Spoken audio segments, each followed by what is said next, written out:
Daniel had always believed that things had changed since his childhood. He grew up in a small southern town where everyone knew each other's names, where neighbors waved at each other across the street, and where his mother always said that kindness could soften any heart. But as he grew older, he began to notice that not everyone was treated with the same kindness. His father used to tell him stories about being pulled over for no reason, being searched without cause, or being followed when walking home from work. Daniel used to think those stories belonged to another time, something that no longer happened in his world. When he finished college and returned home, he carried dreams of becoming a journalist who told real stories, the kind that mattered, the kind that gave people hope. He rented a small apartment downtown, started working for the local paper, and spent his days covering small-town news, school events, local fairs, and charity drives. It wasn't exciting, but it was peaceful.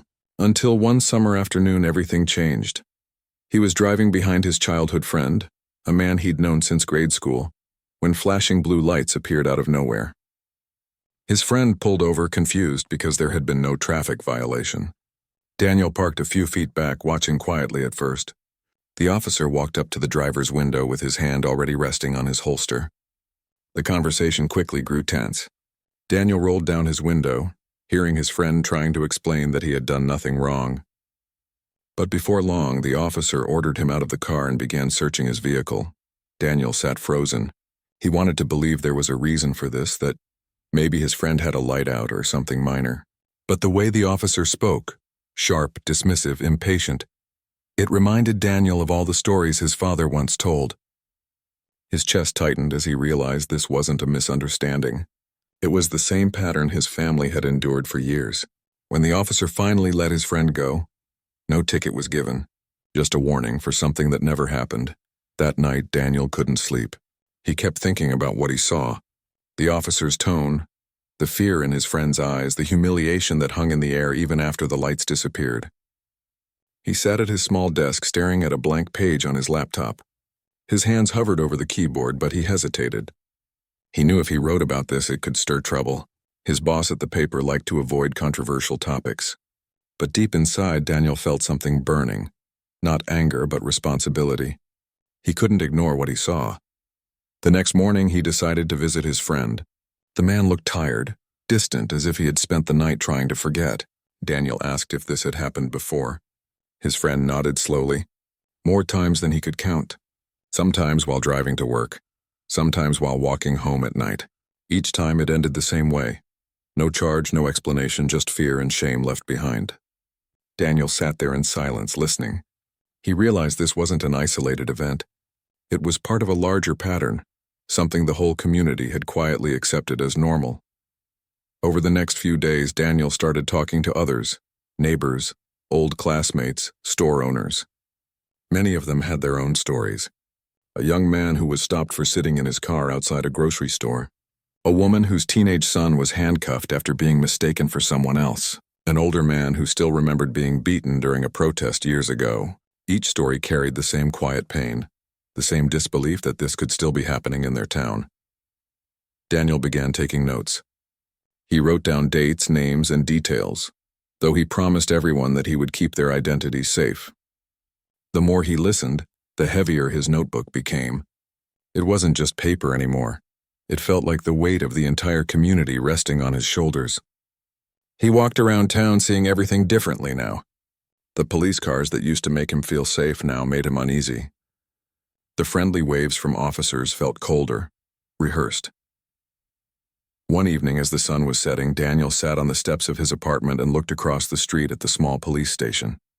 He wondered how many stories started and ended in that building. He wanted to believe that most officers were good people doing their jobs, but what he saw and heard made him question everything. Still, he didn't want to write a story built on anger.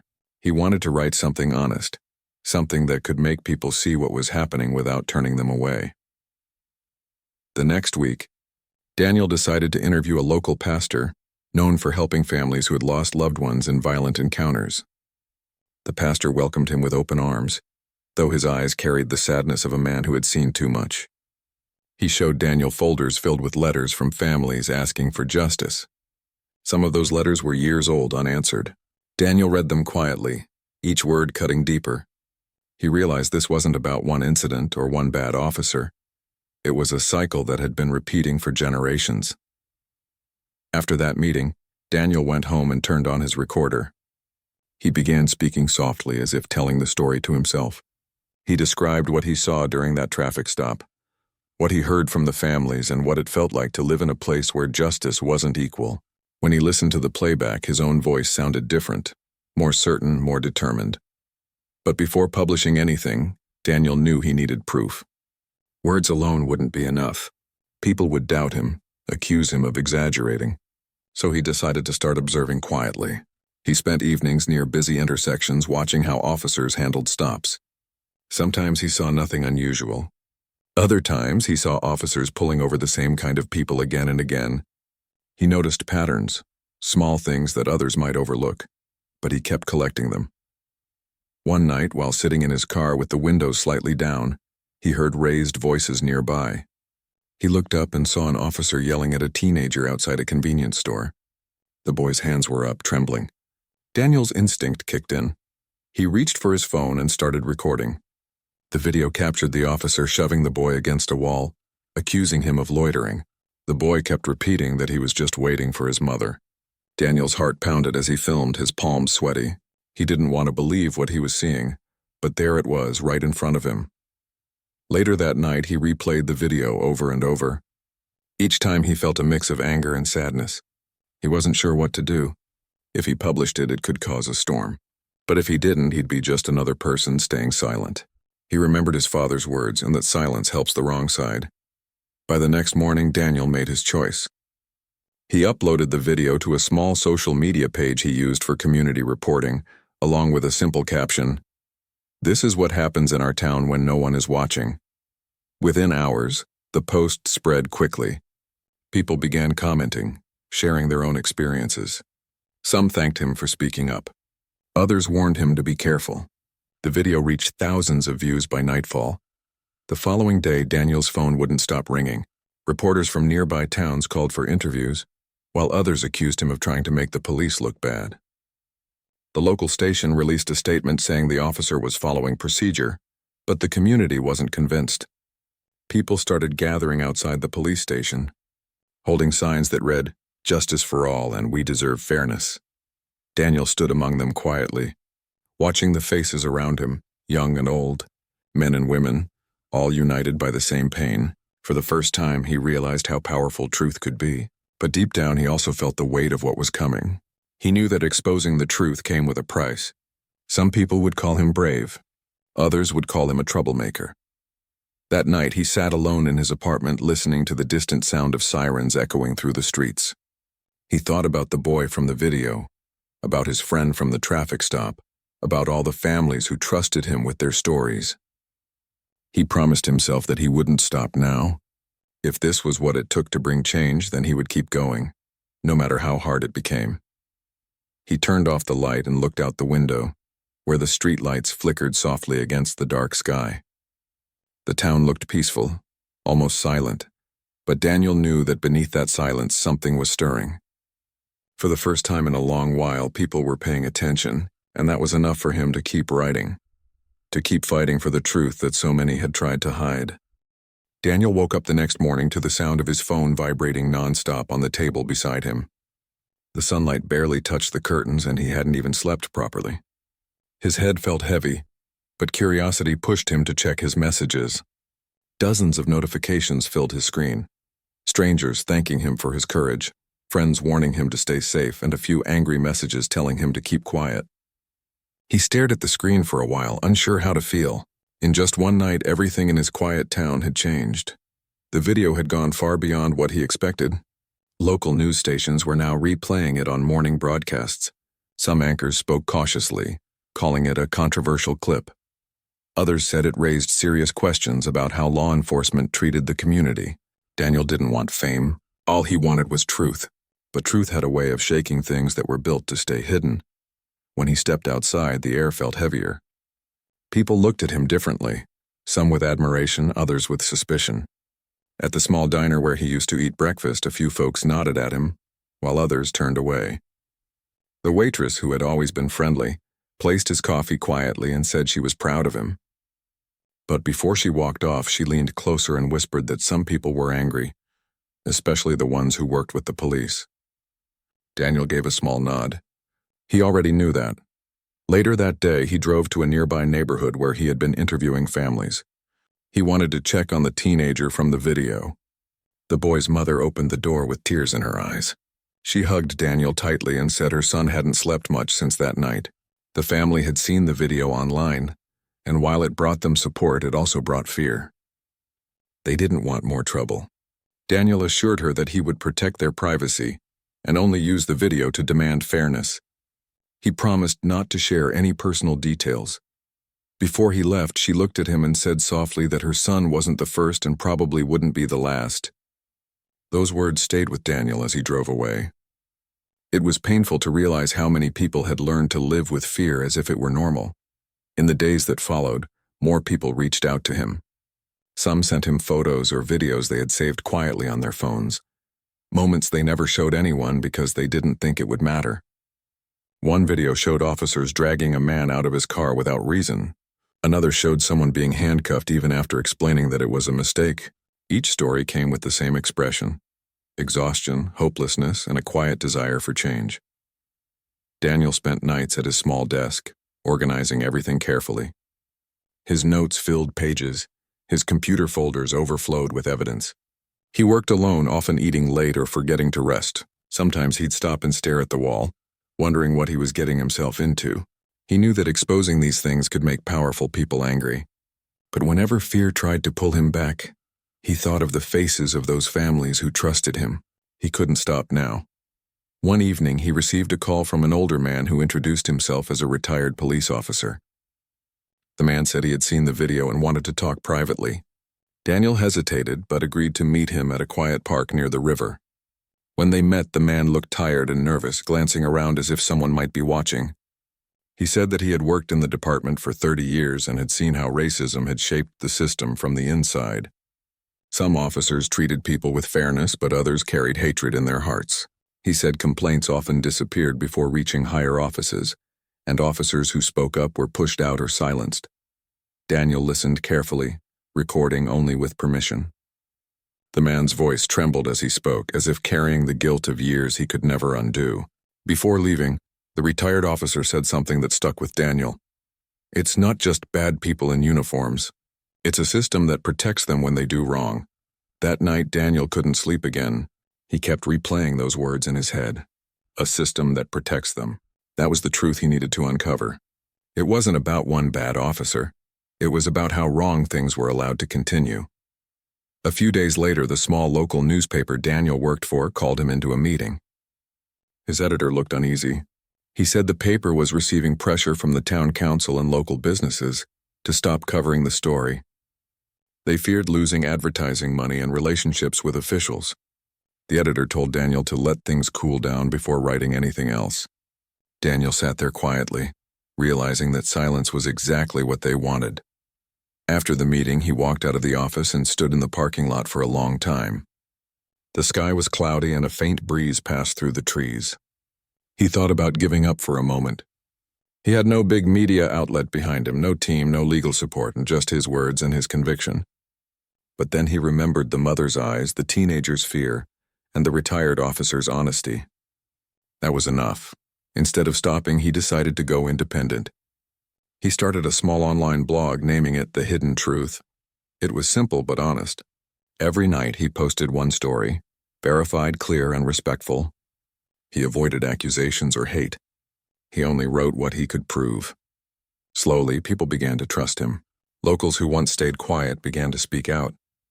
His email filled with messages, some heartbreaking, some hopeful. Soon his blog gained attention from regional journalists and civil rights groups. One national outlet reached out for permission to share his work. Daniel was nervous, but he agreed, knowing this might bring real pressure for accountability. When the article was published, his small town appeared in headlines across the country. Reporters arrived, cameras filled the streets, and people who had ignored these issues before started paying attention. Not everyone was happy. Some officers began following Daniel when he drove. He noticed the same police car parked near his building more than once. One evening, his mailbox was torn open. Another day, someone threw a rock through his car window while it was parked outside his apartment. He didn't file a report because he already knew nothing would happen. Instead, he quietly replaced the glass and kept working. Despite the fear, he also found unexpected support. Churches organized prayer gatherings for peace and justice. Local students created posters demanding fairness in law enforcement.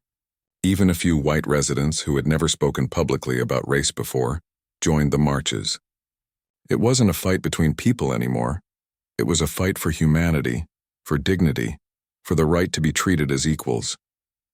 As the movement grew, Daniel continued documenting everything. He met mothers who had lost sons years ago, their stories forgotten by time. One woman showed him her son's photo, a boy smiling in his graduation gown, and whispered that she still waited for justice.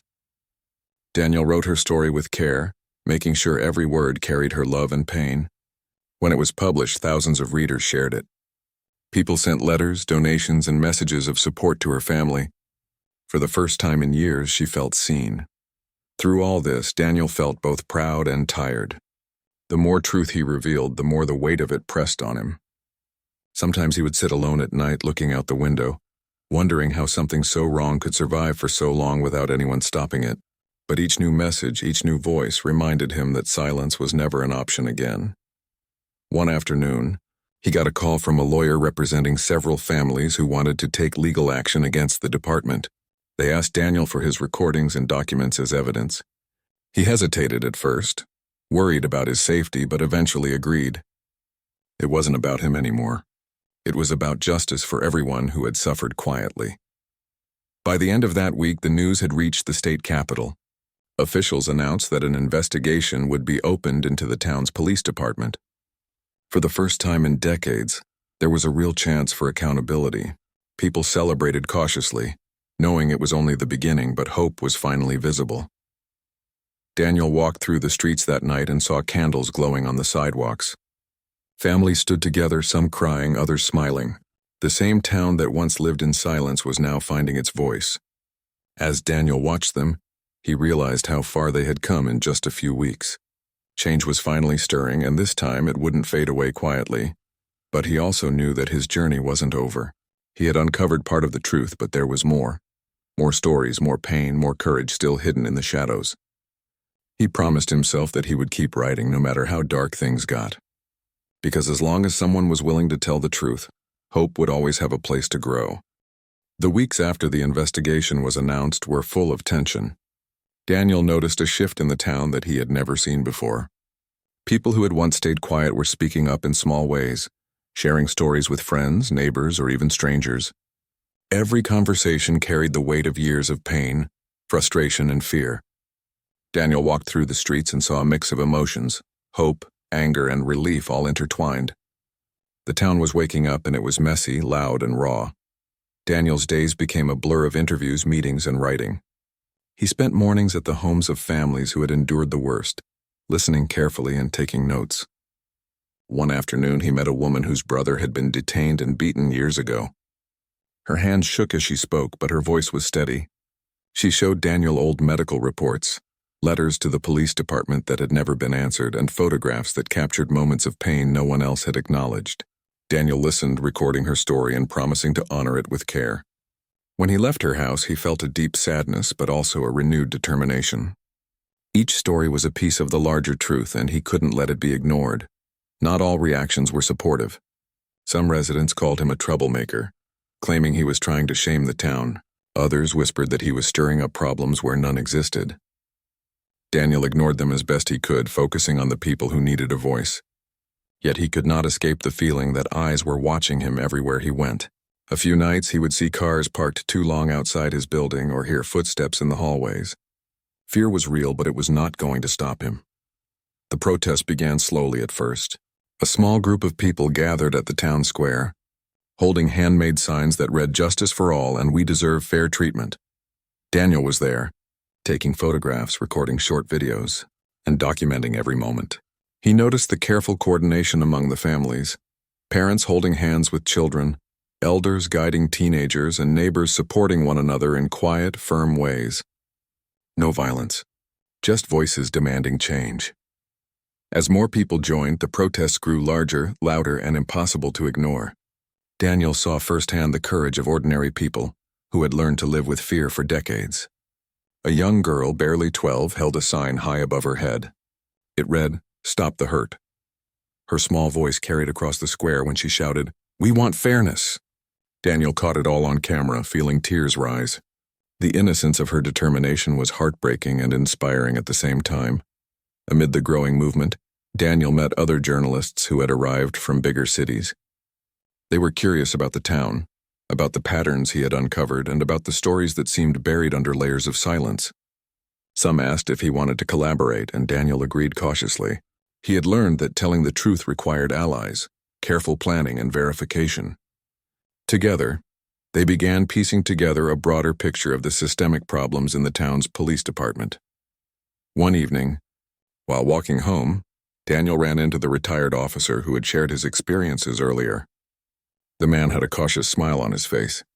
"You're doing good work," he said quietly. "But be careful. Some people won't like it." Daniel nodded. He already knew.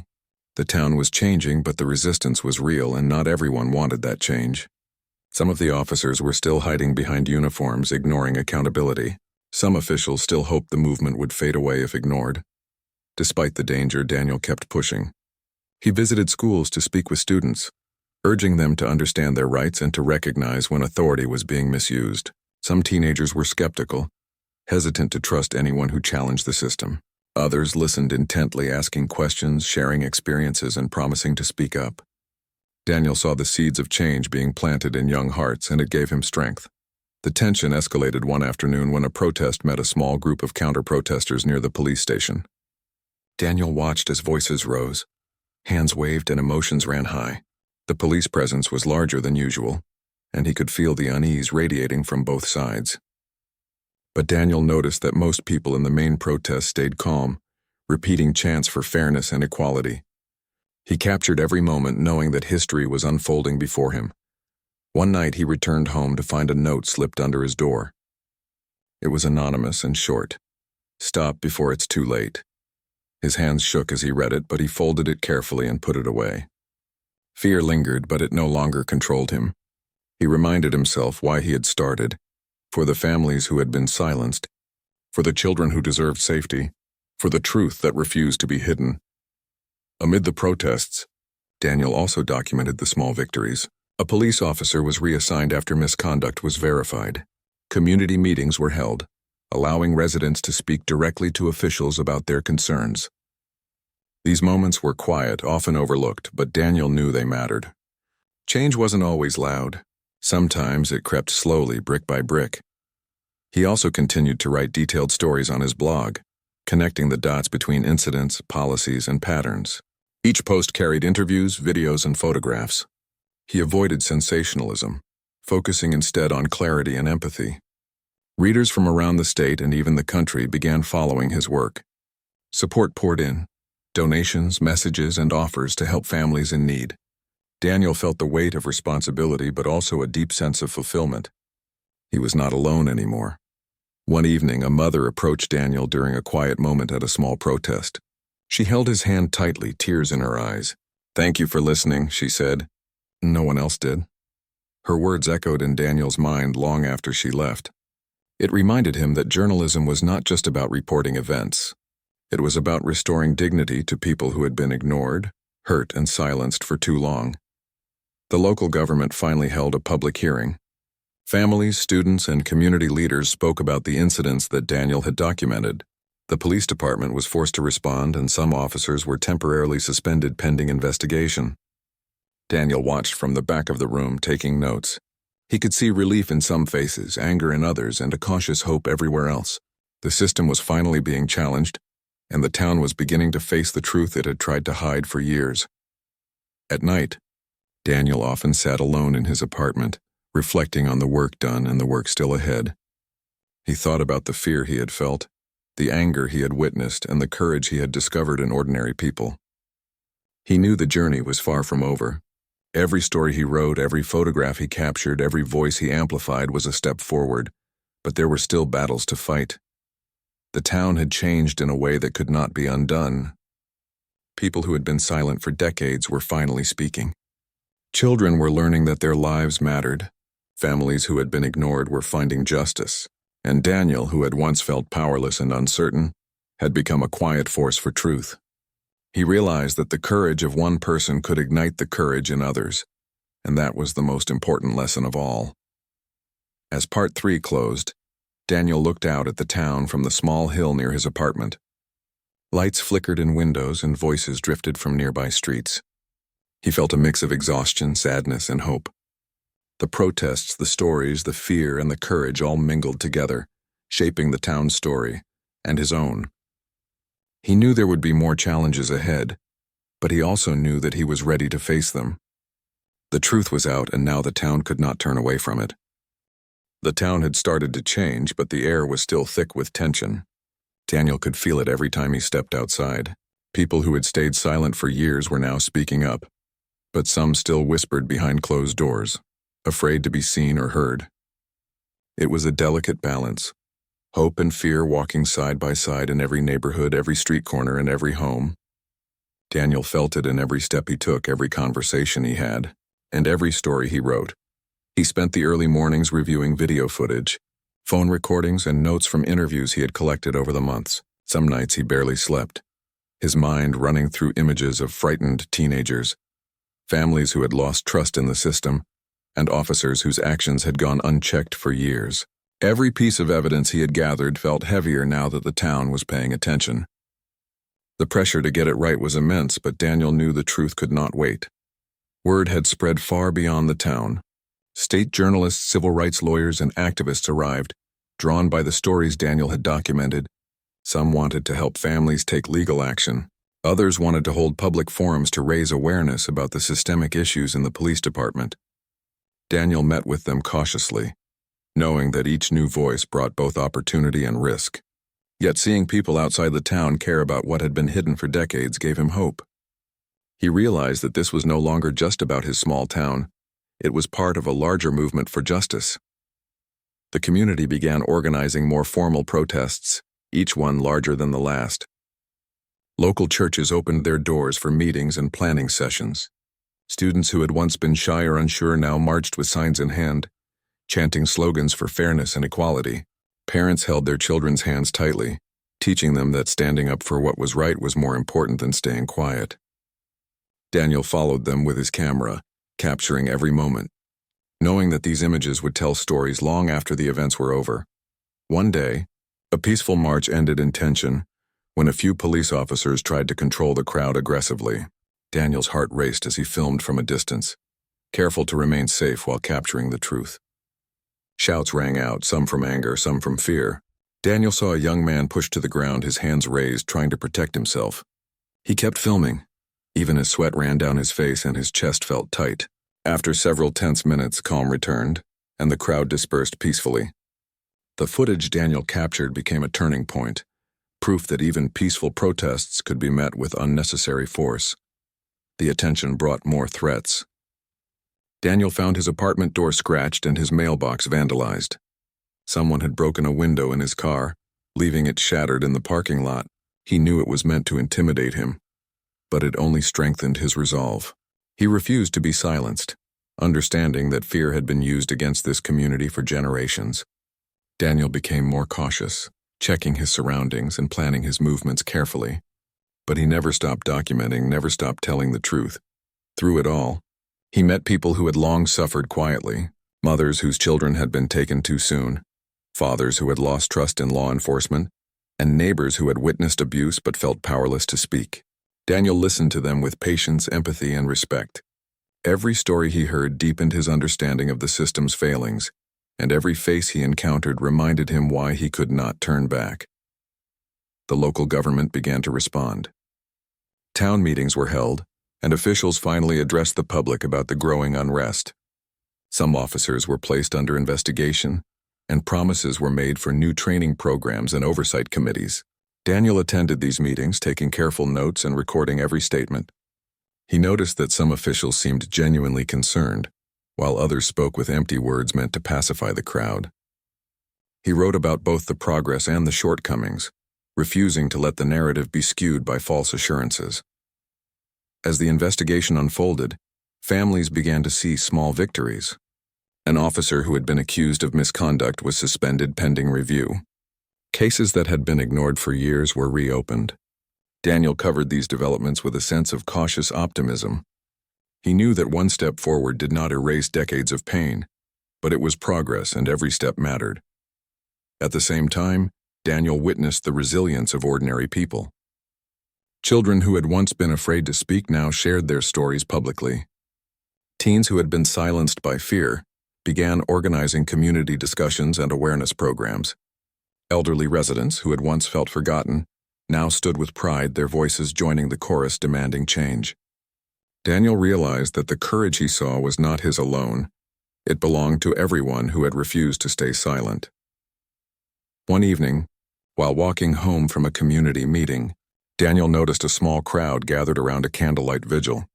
Families stood side by side, holding photos of loved ones who had suffered at the hands of those meant to protect them. The air was filled with quiet prayers, whispers, and soft sobs. Daniel knelt down to capture the scene with his camera, careful not to intrude. The light of the candles reflected in the eyes of the crowd, and he could feel the weight of both grief and hope in that moment. A young woman approached him quietly and placed her hand on his shoulder. She whispered that her brother's case had finally been reopened, and that she felt seen for the first time in years. Daniel nodded, fighting back tears. Moments like these reminded him why he had started this journey. Not for recognition or fame, but for justice, dignity, and the simple truth that every life mattered. Despite the progress, Daniel knew that real change would not come easily. Resistance still existed. Some residents resented the attention, afraid that it would bring chaos or criticism. A few police officers continued to act defensively, unwilling to accept scrutiny. And the larger system, built over decades, still protected those who had abused their power.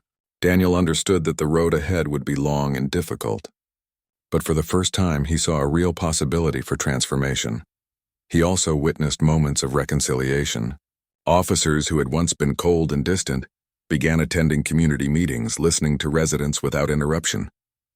Some apologized quietly for their actions or for the actions of their colleagues. It was not enough to erase the past, but it was a step toward understanding. Daniel documented these encounters carefully, knowing that change required acknowledgement, dialogue, and accountability. Throughout it all, Daniel continued to write. His blog became a central hub for information, combining first-hand accounts, videos, photographs, and careful reporting. People from all over the country followed his work, sending support and messages of encouragement. He remained committed to accuracy and empathy, refusing to sensationalize events for clicks or attention. The truth, he realized, was powerful enough on its own. One night, Daniel attended a community forum where residents spoke directly to city officials. The room was packed, the energy electric. Parents shared stories of fear and injustice. Teens shared experiences of harassment and discrimination. Elderly residents recounted decades of silence and neglect. The officials listened, some nodding, others shifting uncomfortably. Daniel took notes, recording everything. He knew that every word spoken that night mattered. It was history in the making, and the voices of the people could no longer be ignored. By the end of the week, the town had changed in ways that were visible and invisible. Streets were filled with people who had found courage. Homes were filled with conversations about justice, and hearts were filled with a cautious optimism. Daniel walked through the town square at dusk, observing families lighting candles, students discussing their future, and neighbors exchanging stories of hope. It was not perfect, but it was progress, and it was real. Daniel paused on a small hill overlooking the town.